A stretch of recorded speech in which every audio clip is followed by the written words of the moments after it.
But in you, I have overcome them by your blood and by your name. Holy Spirit, you are the Spirit of truth, the Spirit of grace, the Spirit of holiness, the Spirit of life, Spirit of power, Spirit of love, Spirit of wisdom, Spirit of revelation, Spirit of prophecy. You are the Spirit of faith, Spirit of hope, Spirit of peace. You have anointed me to preach good news to the poor. You have liberty to the captives. You have anointed me to set at liberty those who are oppressed. I declare that in your power I can do all things through Christ who strengthens me. I declare that in your power I can tread on serpents and scorpions and over all the power of the enemy. Oh no, izwi lakhe angengo chwelutho.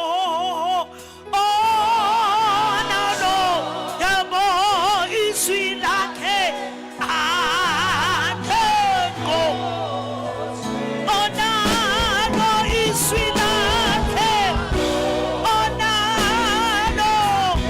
angengo chwe.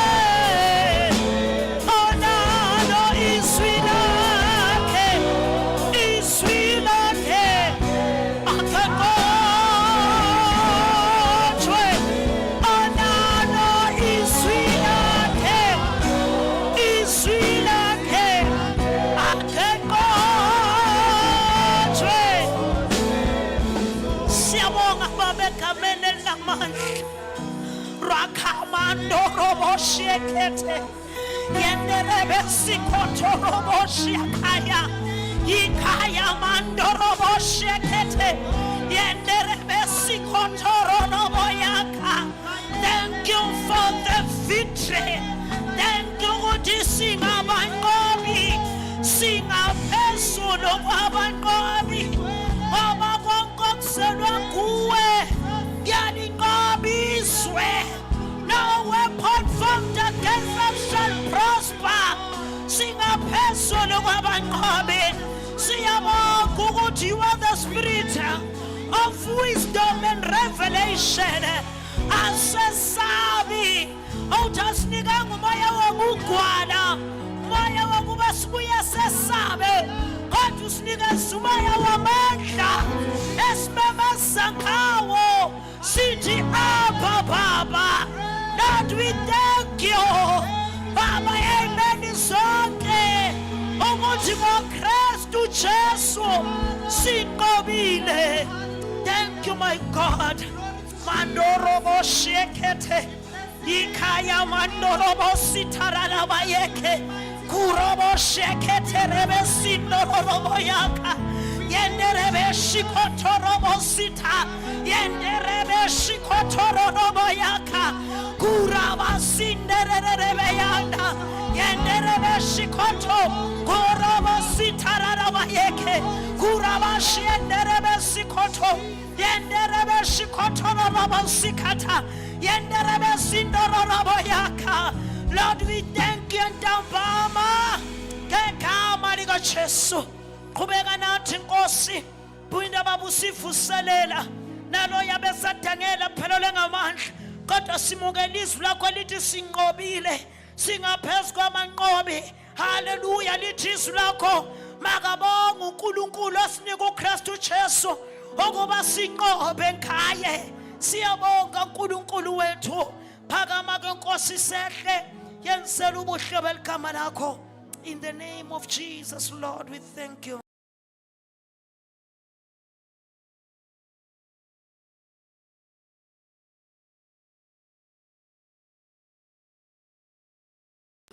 kuraba siketererebe yaka yenderebe shikotorobo sitaraba yaka yenderebe shikotorobo sikataraba yaka yenderebe shikotorobo sitaraba yaka yenderebe shikotorobo sikataraba yaka yeketerebe sindorobo shaya mandorobo sikete kuraba siketererebe yaka ukaya mandoro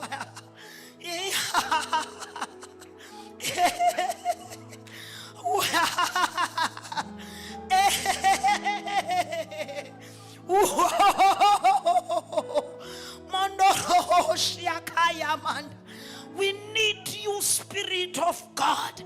Siyahluleka ngezethu ikhwepha nangawetha amandla sidinga wena sigcwalise inhlupheko ziqedile ihubo izimo ziqedile amandla kodwa ngale mvuselelo Nkosi soqinisekisa njengokusho kwezwi lakho ukuthi victory is certain in the name of Jesus. Ngeke sahlulwa wena ungakithi uma wena ungakithi ngibani ongamelana nathi lithi izwi lakho baningi abangakithi sezikhona izimo izwi lakho lithi uyayeleza ingilosi zakho kuba zisivikele ogibeni lomcuphi siphunyukile in the name of Jesus. Lord, we thank you. Oh, muhle Jesu siyavumela nomuhle Baba umuhle umkhulu thina sonke siyavumela umuhle Jesus umuhle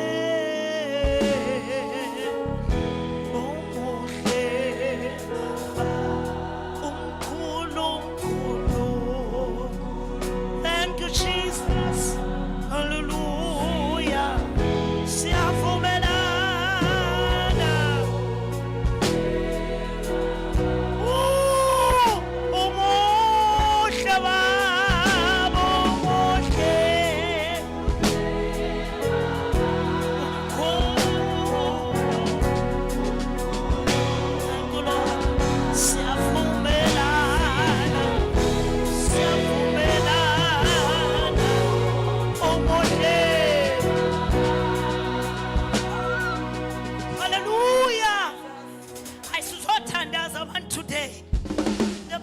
of God bazalwane yiningi la endlini ngicela nje sibambeni izwi bese sesiyaqhubeka siyathandaza izichronicles ezokuqala 29 verse 11 ithi ngobakho Jehova ubukhulu namandla nodumo nenkazimulo nobukhosi ngokuba konke okusezulwini nasemhlabeni kungokwakho ngowakho umbuso Jehova wena uphakeme uyinhloko phezukwakho konke in him victory is certain ngoba umbuso ngowakho unamandla mkhulu yababazeka kahlulwa ilutho ongumdali wezulu nomhlaba ongumdali wethu sonke sizothi kuye kukhona ukunqoba hallelujah uthi baba makasifundele u1 Corinthians 15:57 kepha makabonga uNkulunkulu osinika ukunqoba ngenkosi yethu Jesu Kristu sinikiwe ukunqoba ngalo Jesu esimamukele hallelujah funa sibheke nazo izinto ezimbalwa ukuthi sinikezwe amandla okunqoba ini number 1 isono temptation izlingo trials and troubles inhlupheko esibhekana nazo principalities and power and also that zokhuluma netlogo ngicela ukusho ukuthi ngibhalile phansi amanye amavesi bazalwane, nibhale nje lapha yami inalokho ukuthi bazalwane kose sizo ignite abantu ngenxa yenhlupheko nangenxa yenkinga lezi athi uNkulunkulu sinqobele zona zihambe zabulala nomthandazo, zabulala ihope. So ngifuna sizo ignite lento ngoba alikho ikhole linganqoba uma lingathandazi. Bazalwane ukuhlabela kuhle, kushumayela kuhle, kodwa uma ungenathuba noNkulunkulu ukuthi uthandaze, and into yokuthandaza akusiyinto oyiqala la kodwa yinto oba nayo ekhaya, and yinto ongayenzi ngoba sowuhlangane namakholwa, yinto yenza every day you drive, ushopha, whatsoever you are doing ngoba you depend kulo Kristu, awusanale elinye ithemba. So le inkinga nalezono sihamba siqedile ubo, siqedile umthandazo. Hallelujah. So enhlizweni yami kunaloko ukuthi buyani mani sishaphenana mani, umntwana ongakimi makakhahleliso wakho mani, no wakha khahleliso wami ngoba ngeke liphumelele ibandla, ngeke uphumelele umndeni, ngeke uphumelele as individual without prayer. Amen. Sinikiwe ukunqoba ngoKristu Jesu phezu kwesono. Matthew chapter 12 verse 18 ukuya 20. Singafunda make sigudla Thembi wala ekhaya. Hallelujah. Asaphenya Matthew 12 verse 18 ukuya 20.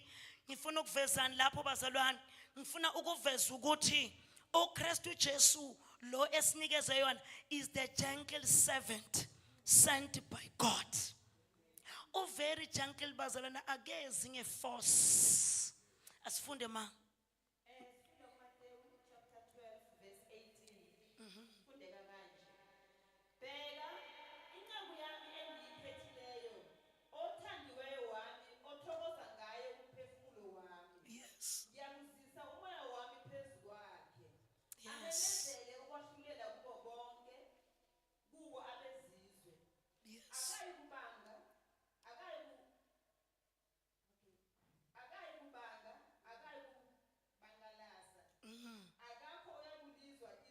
Ezitaladini umhlanga ofecekileyo akayi kuwaphula, umongo othunqayo akayi kucima, aze aphumelelise ukwahlulela kunqobe, izizwe ziyakwethembela egameni lakhe. Hallelujah.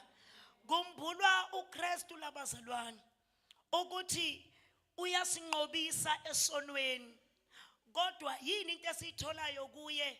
Une compassion. Leli verse uma lithi lokhu angeke akufeqeze, angeke aze akuphule ngoba akezi ngeforce, kodwa is a gentle servant, unguKristu wothando, unguKristu womusa. Yingakho mawufundisa kaNkulunkulu kuJohn 3 verse 17 athi ngokuba uNkulunkulu kayithumelanga indodana ezweni ukuba yahlulele izwe, kodwa ukuba izwe lisindiswe ngaye. So njengoba khona lo Kristu Jesu esimamukele uzosilekelela ukuthi sinqobe isono, unomusa, unesihawu, musukubaleka uma ngabe sowubona ukuthi sowuthiyekile ngoba unamandla okukusiza ukuthi ukhona ukusinqoba isono. He's gentle, full of compassion. Umuntu ongabalekela kuye, ayithina esiyoqala ukuthi sikugwebe sakutshela waye ukwenze lokho, kodwa uma ufika kuye uthi ngiyazivuma ngehlulekile. Akayi ukukujaja kodwa uyakuzwela, akazelanga ukuzokuhlulela nawe kodwa uzela ukuthi usindiswe. So ngaye sinamandla okunqoba isono. Hallelujah. Bantwana benkosi, isona sinamandla phezu kwethu. Siyafika sona kodwa sitshele ngoba njengoba ngisho ukuthi if we don't pray, uma sifika isono number 1 sikuvala umlomo, sikwenza ukuthi ungayi kuNkulunkulu uyocela uxolo kodwa ube nama excuse. kodwa ngicela ukuveza uJesu nomusa onothando noma ngabe zibomvu uyayithethelela. Asizeni nazo masingahambi indlela yonke. Litheni izwi kaNkulunkulu ku 1 John lithena onayo indodana kaNkulunkulu akasoni. Sona kanjani sinendodana? So uma sifika isono nangu khona lithini izwi lakho ungumpriest omkhulu. Hayi man sizombona. Hallelujah. Number 2, usinikeza ukunqoba. In obedience to the gospel, God will give victory over death. Asifunde ku 1 Corinthians 15 verse 56. 1 Corinthians 15 chapter 15 56. verse 56. Ifundeka kanje. Udosi lokufa isono, amandla esono ngumthetho. Kepha makabongwe uNkulunkulu osinika ukunqoba ngenkosi yethu uJesu Kristu. Amen. Qadelele naleli ligcina. Ngakho ke bazalwane bami abathandekayo, yibani ngabagqilile, abangaqegiyo, abavame njalo emsebenzini wenkosi. Amen. Nazi ukuthi ukusebenza kwenu akusilo ize enkosini. Amen. Number 2, sinikeziwe ukunqoba phezu kokufa. Ngoba ukufa kunodosi, the sting of death is sin. Ingakho lithi iBhayibheli inkokhelo yosono ukufa. So lolu dosi eluza nesono olulethwa ukufa, sithi the sting udosi likwenza ukuthi mawenze isono bese soyahlulela ukutshela ukuthi sozoba sekufeni. And futhi uma isono sesifikile siba nomthetho. Umthetho wenzani? Ukuthi uma uphule la uzovalelwa, uma uphule la uzogwetshwa isikhathi esingaka. Kuyevakala. Kodwa uma kufika uKristu Jesu usenza ukuthi sikwazi ukunqoba udosi lokufa olulethwa isono. Singasayi ekujezisweni ngenxa yokuthi sonile. Kodwa uKristu Jesu asilekelele ukuthi ukufa okuza nesono kungasabi namandla phezukwethu. Singesabi. uNkulunkulu unendaba ezinhle kithi ukuthi there is victory through our Lord Jesus Christ. Banenge ababoshiwe basemajele ngenxa yesono. Zinenge nezinto ezinye ezisinamathele ngenxa yesono. Kodwa ithi ngutshele lobo buhlungu obuza nesono okukufa uma uza kuKristu Jesu kuyadiliza. Amen. Ngifuna ukuthi mawuthandaza usathana soloku akubalela athi vela ngeke kusalunga okwakho anithi wena wenze 1 2 3 awubheke sekunalokhu nalokhu uthi dosi lokufa wehlulwa. Ngithethelelwe ngihlengiwe ngingumntwana ungasoloku uhamba shame unoKristu Jesu. But yazi izwi likaNkulunkulu uzokwazi ukuba ngonqobayo ngoba sinqotshwa ngoba we don't know the word. Hallelujah. Number 3, sinqotshelwe victory over principalities by his death. Colossians 2 verse 15.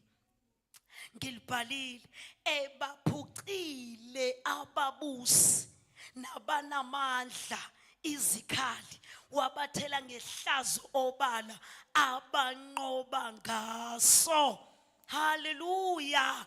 Ngokuvuka ukufa nokuvuka kaKristu Jesu kusenze ukuthi sikwazi ukunqoba imimoya yobumnyama, amadimoni namandla wawo phezu kwempilo zethu. Baphuciwe ikhali. Hallelujah. Musukuba ligwala. Baphuciwe. Malifika idimoni man. Hallelujah. Yazi idimoni li khona legama engilifunayo. Line drama. Ne drum demon. So ungaphiki ne drama yalo. Wena unikeziwe amandla okunqoba and selaphuciwe anithi amandla ngoKristu Jesu. Ungasoloko ulinyakaza izinto eziningi, just khuluma ngegama lika Jesu out. Mansoloko khona elinye lake lasidelela ngomunye unyaka 2012 futhi ake libuya manje ngeke lisikhona. Idimoni sema ngegama likaJesu phuma, ngegama likaJesu. Kumiwe yema inkonzo ngoba idemoni beyifuna lokho ukuthi inkonzo mayime, bese lena lenza idrama, bese nathi ngegama likaJesu phuma. Memezani nonke, asimemezani sonke, phuma, phuma. Ngalesikhathi sisho njalo lenza idrama eneni. Wosuka umunye umama wathi sesi, anyway sesikhuluma nawe ne, idemoni eliphakathi kuwe sesilikhuzile, sesihlala phasi. Sesiwahamba wehlala phasi ngoba line drama. IBhayibheli lalisitshela ukuthi baphuciwe ababusi bobumnyama namandla abo. Ngani ngesiphambano. So uma udibana nedemoni muso soloko uchazwa ukuthi liyakudramatizela la. Khuluma manje soloko liyoba uvele nje uzithulela uthi ngishilo ngithandazile ngibizile igama likaJesu yakena. Singaphazanyisa inkonzo ime solesidansiswa idemoni. Nawe kakho leso sikhathi selifuna nawe ukuthi lize likuthathe. Ngoba nanga umntwana uyambona ugitshele soluphikisana naye ngamagama. Khuluma kayi-1 ngegama likaJesu. Bese uyayekela zigade into ezokwenza ukuthi ube protected ukuthi wazi ukuthi liphuciwe. Hallelujah. And uma ngabe libuya checka ukuthi libuya kuyiphi angle. Ngoba lokho kuzokukhombisa ukuthi still la usese weak awukakanqobi. So uma ngabe leli demoni lisebenzisa istrategy sodwa and leso strategy soloko sisakulimaza awukakaphasi leyo test. Alifune ezinye izindlela mara malisoloko lirounda ngento eyi-1 ukuthi mangumthuka nayo uyabuya ngithuka awukakakhula awukakanqobi. Alithi malibuya lithi liyakuthuka uvala umlomo uthi ngithandazile wena unqotshiwe uchubeke wenza umsebenzi wakho. Liphikelele angeke lisabuya ngaleyo ndlela liyofunenye. But mawusoloko ume endaweni eyi-1 ungakaphasi lizosoloko ke idemoni likudelela liza phezukwakho. Aphuciwe. We have victory over principalities. Wevinto enyakaza yokhuluma ngegama likaJesu out. Bese uyalala. Sawumileke sowubambe nabantwana babeke ekhoneni ulinde ukuthi lento mayisuke. Uyamkholwa lo nkulunkulu onayo noma? Sowubize mamshaba la naye into ayisuke.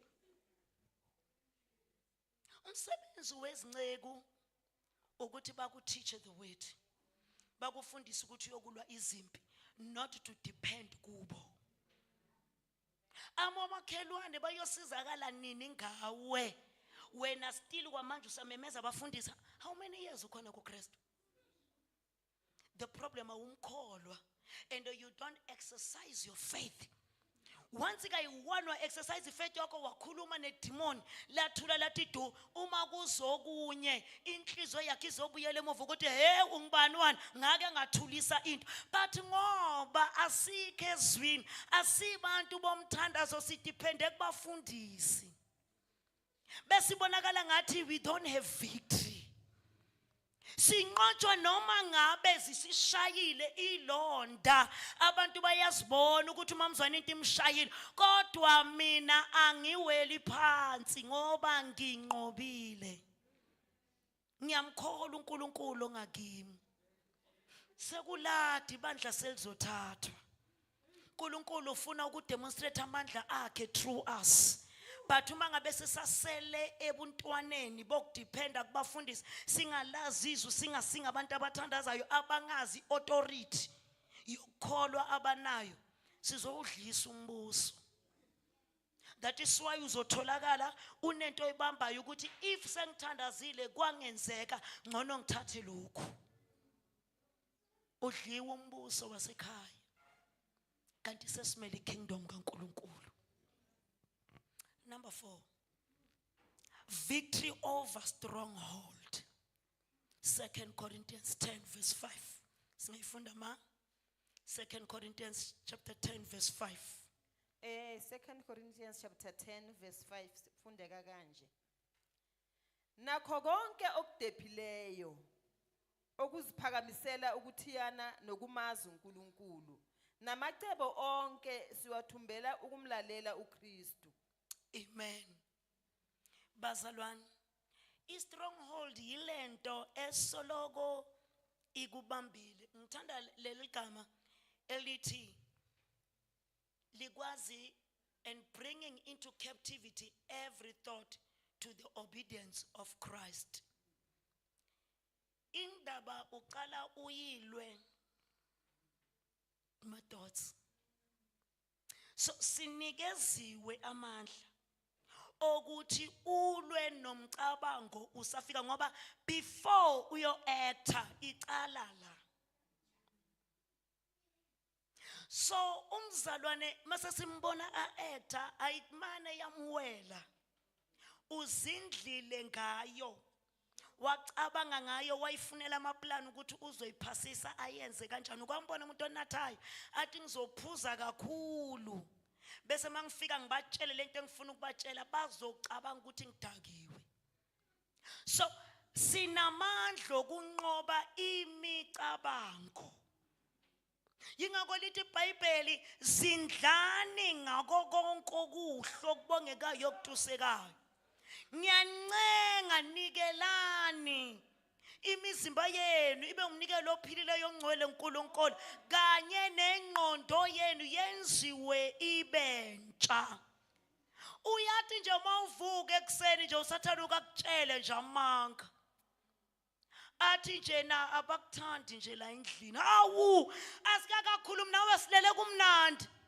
Nethi wathi nje mawuthi ubeka inyawo abakuthandi. Uzababona nje nabavuka ukuthi bathini hawu. Mawuvuka vele soyasi-actela. So uyasibona vele singakuthandi. Kanti bekose ukhulume nalento ukuthi hayibo abangithandi ngoba kwenze njani. Victory. Namandla izikaNkulunkulu namandla uKristu Jesu ukuthi konke akuthumbe lokho okumelana nokumazi uNkulunkulu. Into encane esiqeda ikholwa. Lithi lingena njena lana selibona abantu abangabakhulumisi, abantu abangahleki naye kahle. Yilwa nalento uma ngabe uSathane akutshela nje yenza something positive. Sathane uthi ubani akakhulumi hamba uyamkhulumisa indaba njalo ukhomba thina wena wenzani. Ukuze uzonqoba lento ngoba kahle kahle impi nawe. Hallelujah. We have victory over stronghold. Singabanjwa nje izinto ezincane ezinganamsebenzi kuladi manje. Ibandla selihamba. Romans 8 verse 35. Victory over troubles by his love. Nothing can separate us from God's love. For believers is enough assurance to overcome these trials. Ake siwafundele ama trials mama nalama troubles. Romans 8:35. Romans chapter 8 verse 35 ifundeka kanje. Ngubani oza kusahlukanisa nothando lukaKristu na?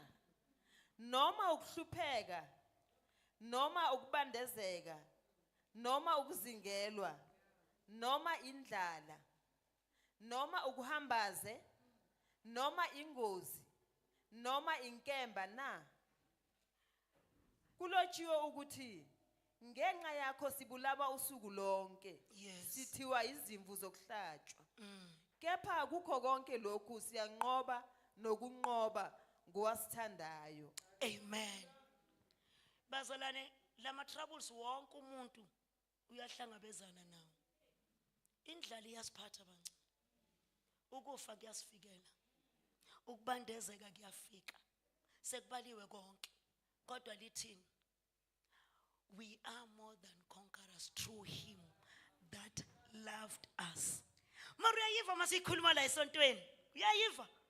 Nawo masawumela siyanqoba nokunqoba noma ngabe yina kunamandla. Hayi kufika qathatha. Singekho. And ngathi kukulinda ngalesikhathi ngesonto bowumela usifundela le verse. Bese ngomso ubaba uhlala sho njalo athi ungakhulumi kakhulu lindi event. Izokuvesa ukuthi kulelo hlangothi sowukhule kangakanani. Ngicela singasikhondemi. Hayi ukuthi usehluleke.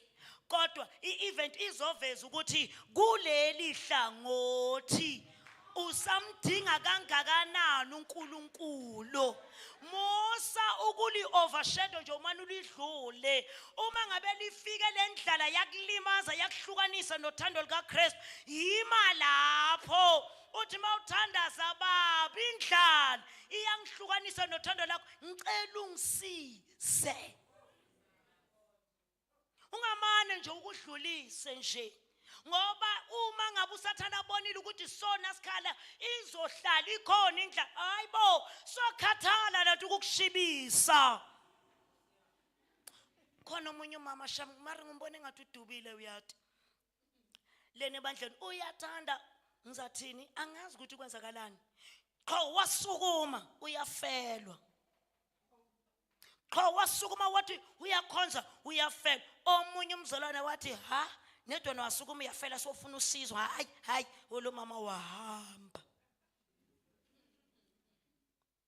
Bekunalokufa ngoba lokufa kufuna ukuzomhlalisa phansi. Sekubonile ukuthi uwiki kangakanani kulokhu. Niyabona abazalwane? Ende choma kufika vele kumthola ngenalutho uhluphekile. So yavela ngisizeni, hayibo asizwe. Hayi kudlula aqhubeke nedi wasizwa nekwandlula lokufa kasezi ningi. Lokufa kumgada nedi makasukuma. Makathi suku sokukhona umunye ofayo. So uyabuya futhi ingakho-ke lo wathi habe. Njalo uyafela ufuna kusiza. Akakaboni lelupholi ukuthi sitha simbamba ngalokho. Makungabi khona nogodwa kuba namandla okusahlukanisa nothando likaNkulunkulu. Khasa ingoma ungasayizwa. Nelivesi mabathe uyalifunda ungasali lifunde. Uhamba uyohlanganyela. Hawu wena nedi zakuthi fit wena sowulele. Siyakhasa.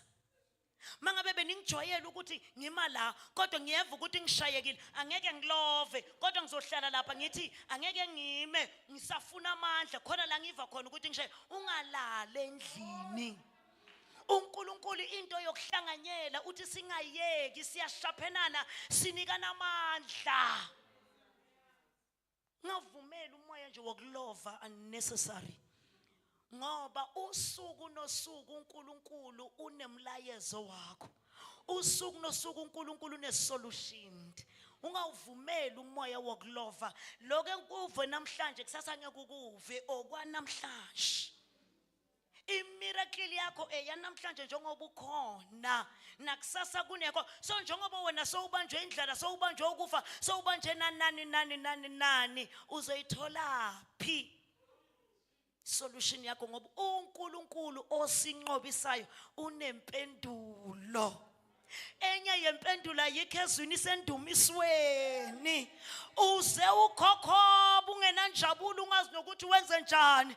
Uthi mawufika la abhamule lo ubuyele ekhaya ugijima uthi kodwa kube ngilovile. Ngoba uma singena la sihlangana uNkulunkulu unikeza omunye ihubo unikeza omunye isifundiso sesiyaphakamisana. Avumela umoya wokulova. Ake ngishaya ijika futhi.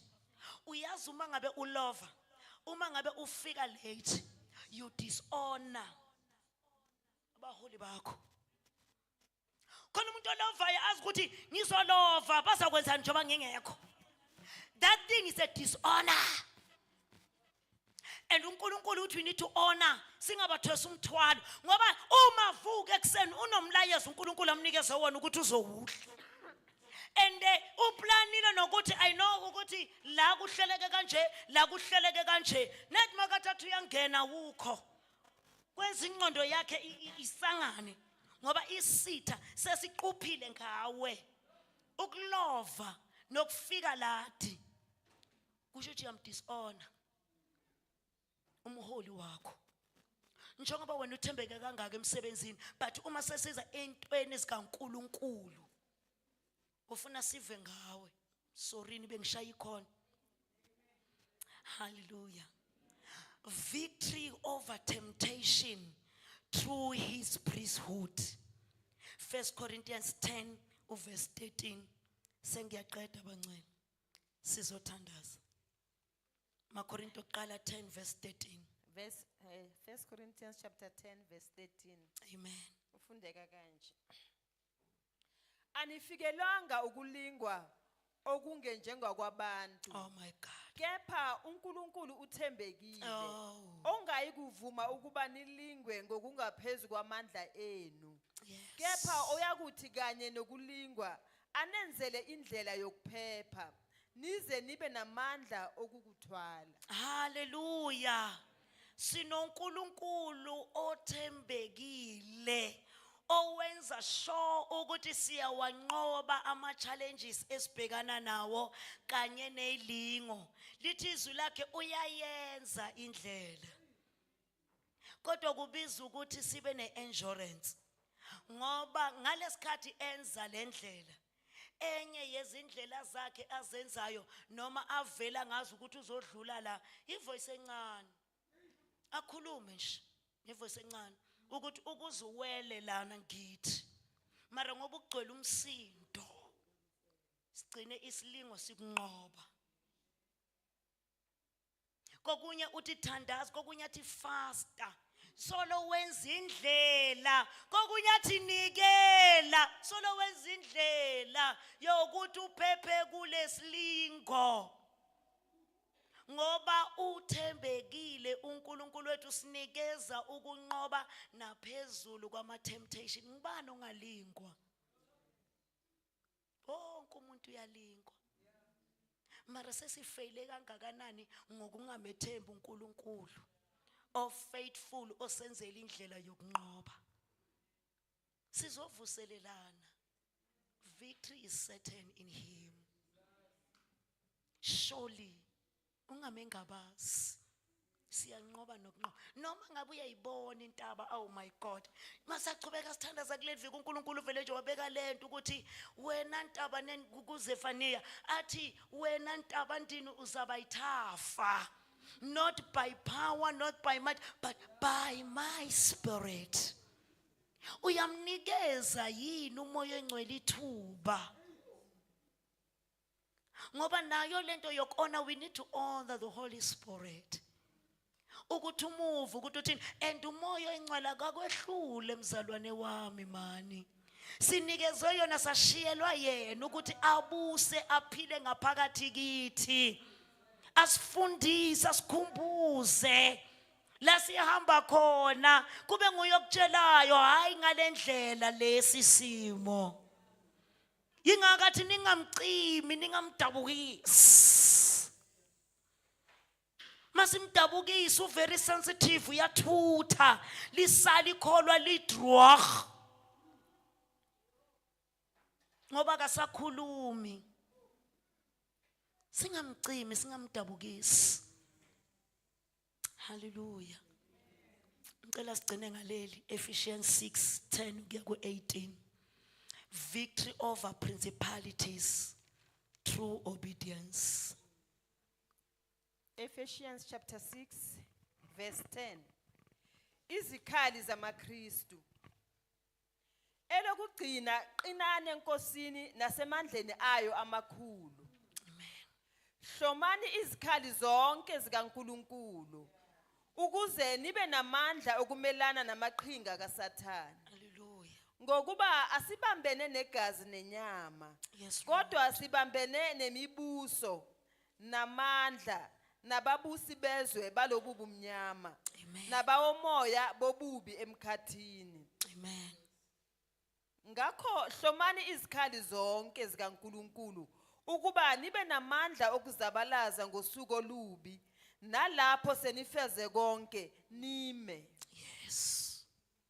Verse 18. Amen. Ufikile ku verse 18. Okay, asigcine ku 18 ma. Ngakho yimani izinkalo zenu ziboshiwe ngeqiniso. Yes. Nifakile isivikelo sesifuba sokulunga. Asime lapho kwamanje. Ngicela sibheke nazo izinto ezimbili. Bathandekayo uma sikhuluma ngezikhali sikhuluma ngokuthi it's your responsibilities ukuthi wembathe. Kuyavakala bazalwane. Kodwa ngifuna ukuveza nethi nazi inhlobanyana ezi-practical zokuthi number 1, the belt of truth. Sithini masithi izinkalo zenu maziboshiwe ngeqiniso. 1, cala ngenhliziyo yakho. Ube neqiniso enhlizweni yakho. Be honest with God in prayer. Admit fears, doubts and struggle. Hayi nje sithi mbatha ufaze ibhande leqiniso mara awukho honest ngezinto ezikhona enhlizweni yakho. Mhlawumbe unamadoubt, uNkulunkulu awumthembi kahle. Masithi fasa ibhande leqiniso sisho ukuthi yiba honest, mtshela uNkulunkulu. Ngiyahlupheka Nkosi ezimene eyithize neyithize, kodwa ngicela ukuba honest. Inkholwa kwami kuya kungabaza. That is why noma ngabe kunasiphi isimo endleni awukwazi kuba nesibindi sokudeclare ukhulume ngomthandazo izikwaNkulunkulu, uyamemeza nje. Or mawusuka lapho uyareacta. Usathane ahamba yokumangalela ezule, nguye kumzalwane lo baba. Be honest, uqale ngenhliziyo yakho. Ukufaka ibhande leqiniso lokho. Number 2, practice transparency. If you mess up, own it. Ask forgiveness rather than make excuses. Ngifuna nje sikhuluma ama-practical ngoba yazilibalule nje ufasa ibhande leqiniso, ufasa ibhande leqiniso. Mara not transparent wena. Unayo nje prayer partner, ukawayitshela ukuthi uwiki kuphi. Angicabanga ukuthi unayo ne? Ngoba awukho transparency. Nakumfundisi wakhe ayike sibantu, nakuNkulunkulu. Uyayikhumbula na indoda bakithi amabili, umthelisi kanye nomfari. Ngingcono mina ngiyanikela kweshumi. Ngingcono mina ngithandaza kangaka. Na. Simanje phambi kwaNkulunkulu siveza ubungcono, sikhombe lapho. Ngiyamdlula lo. Transparency, belt of truth. Set boundaries with media. Discern what you watch, read or listen to.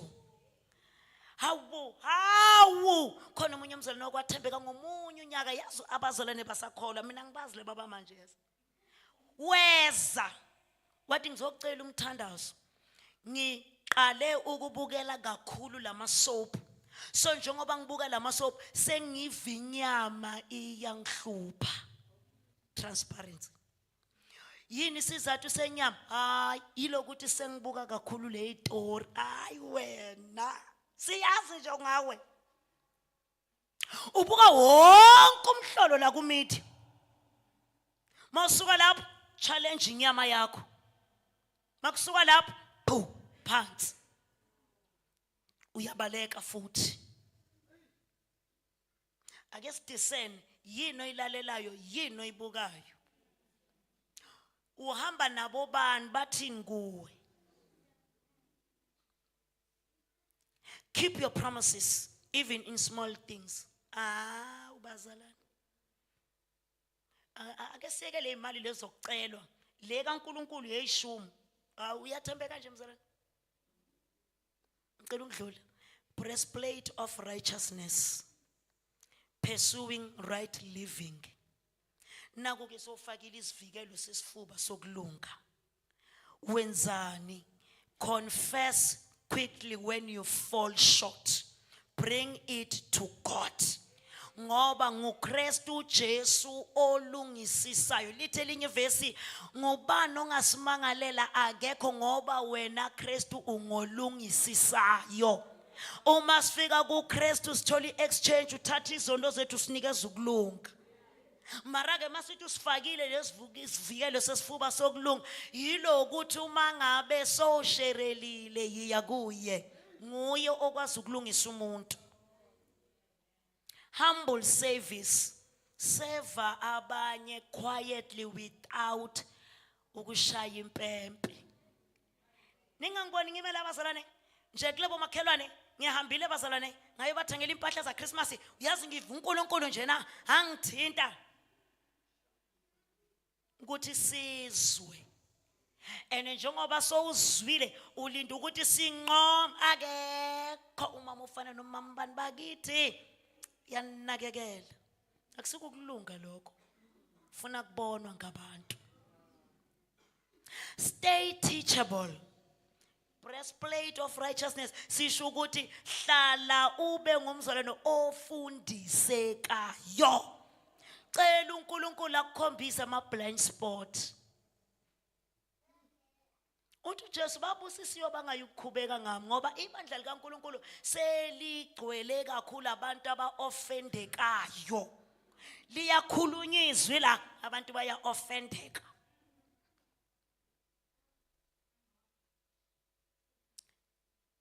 The shoes of the gospel of peace, ready to share and stand firm.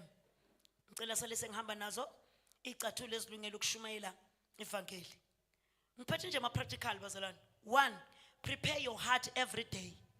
Pray for opportunities to share encouragement, hope or listening ear.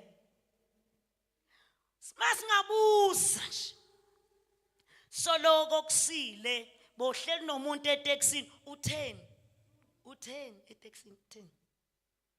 Emsebenzini utheni? Noma nethi ufikile washona etafuleni lakho mangabe une office seyishayile sinemvuselelo ugijimuzela akunagama nelodwa elivela kumntwana kaNkulunkulu elifike lanikeza omunye umuntu ismile wa encourage le icathula zisho ukuthi ulinde thina sesekwenze open air sesiyeza ke sesiphethene amagadara uJesu uyasindisa every day ugqoka icathulo zokushumayela. Kunabantu abadinga encouragement from you. Inkinga ulidli uzawukhulumani ngoba ukhafula ukudlile. Don't run from conflict. When temper flare or anxiety builds anchor yourself in God's peace before you react. La kuxatshana khona number 1. Nguwo ofakazayo njalo namathempa wakho awukwazi ukwa controller. Mara ugcoka icathulo zokushumayela ivangeli.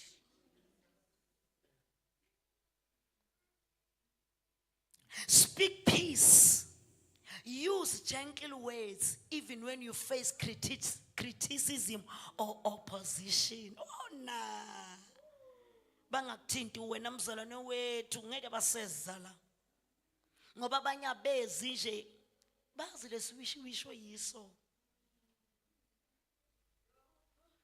Uyashesha ukureacta. Awukwazi ukukhuluma amagama apholile. Mara ugcoka icathulo zokushumayela. Yey! Ukushumayela akusike ukuvela ivesi. Everyday life.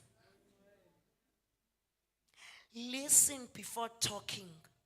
Gospel begins with listening well, not preaching it.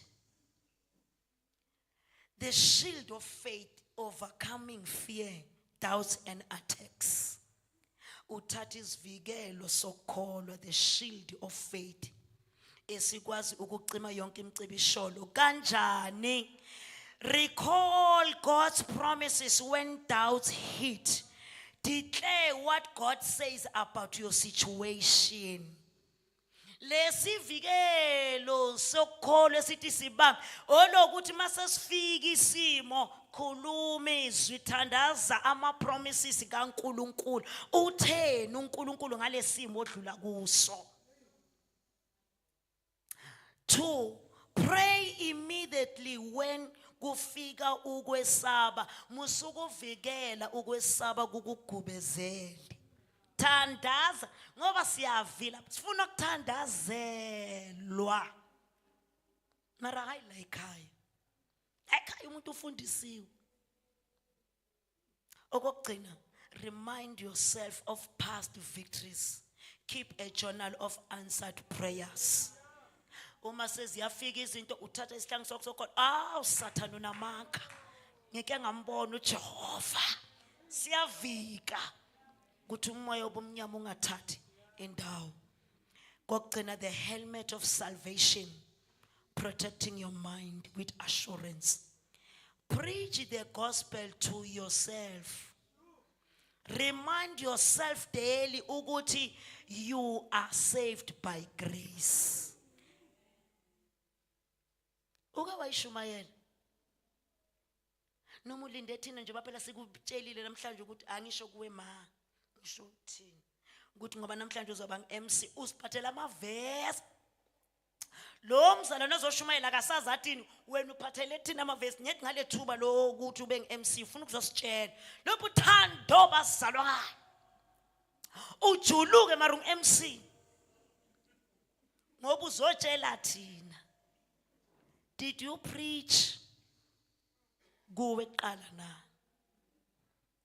uke wawagada imicabango nemizindle kufikelayo na ngoba uma sithi uthatha the helmet of salvation uvikela nazi izindaba ezila before zizokwehlela ku-action. You surround yourself with uplifting voices. Labantu abakusurroundile bathini? Hallelujah. Okugcina ke the sword of the spirit, using God's word daily. Memorize key verses. Apply scriptures to situation. Speak scriptures aloud, declaring God's word. Keep it handy. Place Bible verses on your mirror. Ekamereni lakho kugcwele abonompopo abangcunu. Izithombe ezinganangqondo nje. Kanti ngabe uthathe nawo into ezimavesi nazo kube yizo ezigcwele. Ngoba ngelanga liyakhohlokala ivesi isimo sithi so uyafunda uyathandaza ngegama lika Jesu. Philippians 2 verse 5 lithi you pray the word. You memorize it. You know it. Okugcina, prayer as daily connection and defense. Through prayer, you invite God's presence into your struggle. Invite wisdom for decision. You ask for help when you feel weak. And the lumtandazo uwenze, keep it consistent. Talk to God throughout the day. Bring everything to God. Share the worries of your day. Masithi ke sithola ukunqoba ngoKristu Jesu. Kubiza ukuthi sibe ne-responsibility some of the things sizenze. Singafuni ukubona uJesu azonqoba kodwa senza izinto ezi-opposite. Bese sesimbone ngazuthi uyehluleka against kuhluleka thina. Asilazi izwi lakhe. We don't practice. We don't preach to ourselves. Asibetheli inyama yethu uthini uJesu ongilandelayo makadele athabathe isiphambano angilandele imihla ngama ukuthwala isiphambano imihla namalanga ukufa maqondana nesono. Na into ithi yangivukela ngiyafa ngiyasithabatha. Sifa every day. Why spoke? Sise sikhohlwe nokuthi ukhonza nathi ngoba into zenzayo. Ngoba awuzibulala ufuna ukubulawa yithi bese uya offendeka. Sesothandaza. Sinqobile. Siyanqoba. I-victory is certain. Is sure. uNkulunkulu wethu akasona isihluleki. Uyasinqobisa siyanqoba ngaye. He is faithful. Uyayenza indlela ukuthi siphume kanjani phakathi kwesimo. Ufuna nedi abantu ababekezelayo, abamlalelayo. Uthi angithokoziswa iminikelo emikhulu enenzayo, kodwa ngithokoziswa abantu abangilalelayo. Sizothandaza. Cela ukuzokuvuselela ukuthi inhlupheko esesihambe nawe ezikwenze wambona ngathi uKristu Jesu akanamandla okukunqobela. Mkhulu ongakuwe kunaloyo khona ezweni. And ukukhola kwakho kuyinqobo. Vuseleleka, vusa amandla akho. Ngicela ukukukhuthaza, musuku umvumela uSathana akutshela amanga ukuthi umthandazo wakho uyakusilinga, akunamthandazo uyakusilinga. Khuleka, thandaza, push yourself. Ngoba enye into bazalwane esenza ukuthi sivilapha, sifuna ukuthatha umthandazo siwelethe kuma feelings. Hayi mina ngizizwele, hayi noma ngithi ngifuna ukuthandaza ngizizwele. We push ourselves bazalwane. Awufuni feeling yokuzizwela ukuthi hey ngiyeva asivi. ngoba asimthandazi ngenyama nangama feelings. Ungumoya, bonke abakhuleka kuye bakhuleka ngomoya nangeqiniso. We push ourselves. Uma ngaba uthi ngivuka ngo-12 noma ngabe usathana wenzani, you go there. Into engiyaziyo mawufika khona la kuhlangana nomoya engcwele ngoba lithi iBhayibheli uyasisiza. He is our helper. Asazi ukuthi isithini kodwa uma ngiba obedient ngithatha responsibility ngithembeke esinqumeni engisithathile ngisondela kuye uyasondela kimi. Sicela ukuvusa abazalwane abagcwele umthandazo bazalwane. Ukunqoba sinako kodwa we are very lazy. Asifuna ukuthatha responsibility. Bese sesibona ngathi sinqotshiwe. Sizophakama sizothandaza. Gameni lika Jesu. Mando khoshi amando robo sikhet. Hallelujah. Sizothi Nkosi senze sibe ngcwele kube mhlophe enhlizweni. Usivuselele Nkosi uJesu. Indlela ibe yinde zishayile izinto. Kodwa sikwazi ukuthi wena uyasinqobisa, wena uyanqoba. Uma sinawe singabanqobileyo. Sithatha amandla ethu. Ngegama lika Jesu. Ukuthonga kithi mkhulu. Siyanqoba nokunqoba ngayo wasithandayo. Makabonga uKristu Jesu, uNkulunkulu osinikile uKristu Jesu ukuthi siyanqoba. Singeke sanqotshwa manje. Ama temptation afikayo siyawanqoba. You take responsibility preaching to yourself. Why soloko ngisherele endaweni eyodwa? You take fasting. Uyalwa. Ngabe senkude nenkosi. Soloko ngisabanjwa ile nto yobuntwana. We fight bazalwane. Uma athi uPaul ngikulwile ukulokuhle usho ukuthi kuyaliwa. Asimane nje silale sibhabhalale sithi sesihluliwe. We fight. Ngegama lika Jesu. Singabanqobile. Siyanqoba. Njalo njalo. Siyanqoba. Singabanqobile. Singabanqobi. Siyanqoba. Njalo njalo.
Singabanqobi uNkulunkulu wethu siyavuma phambi kwakho sihambeza ngqondo kodwa uNkulunkulu izwi lakho liyasivuselela ukuthi usinikeze lamandla siyanqoba in our every ngabe zingakanani siyanqoba ngawe ngoba uyasenzela indlela yokunqoba nkulunkulu siyalifasa ibhande leqiniso lokuthi Nkosi yami si-check-e our heart elithi izwi lakho yimbi yakhohlisa inhliziyo wathi umuntu makayilonde makayibheke siyanqoba singeke sanqotshwa ngegama likaJesu.